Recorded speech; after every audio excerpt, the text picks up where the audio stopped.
வணக்கம் நண்பர்களே, அனைவருக்கும் வணக்கம். சொன்னா புரியாது, சொல்லுக்குள்ள அடங்காது, நீங்கள்லாம் என் மேல வெச்ச பாசம் அப்படின்ற மாதிரி தற்போது நம்முடைய செந்தில் பாலாஜி மிக முக்கியமான ஒரு விஷயத்தை பார்த்தீங்கன்னா எடுத்திருப்பதாக நமக்கு தகவல்கள் என்பது கிடைக்க பெற்றிருக்கு. வரலாற்றிலேயே யாருக்கும் இல்லாத அளவிற்கு தீர்ப்பு அப்படின்றது கிடைக்கிறதுக்கு வாய்ப்புகளும் சாத்தியக்கூறுகளும் இருக்குது அப்படின்னு சொல்லிட்டு சொல்லப்பட்டிருக்கு.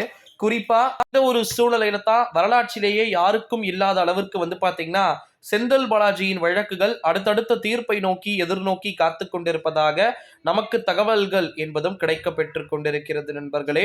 இந்த ஒரு சூழ்நிலையில தான் உண்மையிலேயே வரலாற்றில் யாருக்கும் இல்லாத அளவிற்கு தீர்ப்புகள் காத்து கொண்டிருக்கிறதா அப்படின்னு கேட்டீங்கன்னா எஸ், சீரியஸ்லி செந்தில் பாலாஜியை பொறுத்த வரைக்கும் ஒரு விடுதலையாக வேண்டிய ஒரு கான்செப்டுக்கே பாத்தீங்கன்னா அவர் தொடர்ந்து வர வேண்டிய சாத்தியக்கூறுகளும் சூழ்நிலைகளும் தொடர்ந்து இருப்பதாக தகவல்கள் என்பது நமக்கு கிடைக்க பெற்று கொண்டிருக்கக்கூடிய சூழ்நிலையில தான் நிச்சயமா மாற்றங்கள் அப்படின்றது நிறைய இருக்கிறது அப்படின்னு சொல்லப்பட்டிருக்கு.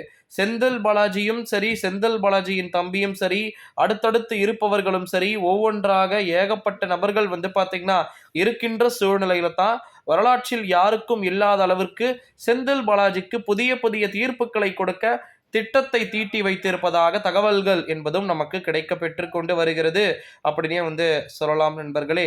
இந்த ஒரு சூழ்நிலையில தான் வரலாற்றில் இல்லாத அளவிற்கு செந்தில் பாலாஜி ஊழலை சேர்த்து வைத்து விட்டார், சொத்துக்களை குவித்து வைத்து விட்டார். ஸோ அதனால பார்த்தீங்கன்னா கண்டிப்பா இது ஒரு மிகப்பெரிய அளவுல மாற்றத்தை ஏற்படுத்துவதற்கு வாய்ப்புகள் இருக்குது அப்படின்னு சொல்லிட்டு தகவல்கள் அப்படின்றது சொன்னாலும் கூட செந்தில் பாலாஜிக்கு இதுவரை இல்லாத ஒரு மிக பிரம்மாண்டமான ஒரு தீர்ப்பை கொடுக்க அனைவரும் பார்த்தீங்கன்னா ஆசைப்பட்டுக்கிட்டு தான் இருக்காங்க.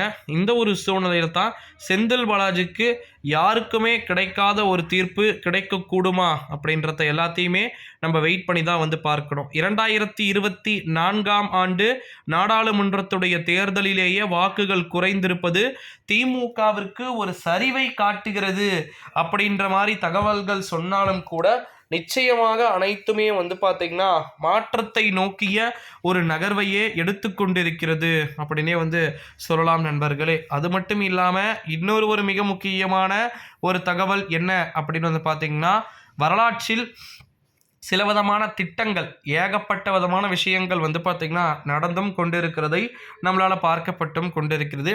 இந்த ஒரு சூழ்நிலையில தான் செந்தில் பாலாஜியுடைய விடுதலை அப்படின்றது எப்பேற்பட்ட நோக்கத்தை நோக்கி நகர வாய்ப்பு இருக்குன்றத நம்ம வெயிட் பண்ணி தான் பார்க்கணும். ஓகேங்களா? ஏன்னா இது போல் அடுத்தடுத்த விஷயங்கள் இருக்கிறது, அடுத்தடுத்த காணொளிகளும் இருக்கிறது. ஸோ அதை பற்றி எல்லாத்தையுமே நம்ம A to Z ட்ரை பண்ணி பார்க்கலாம். நீங்கள் பண்ண வேண்டியதெல்லாம் என்னென்னா மறக்காமல் இந்த வீடியோ எல்லாருக்கும் ஷேர் பண்ணுங்கள். நன்றி.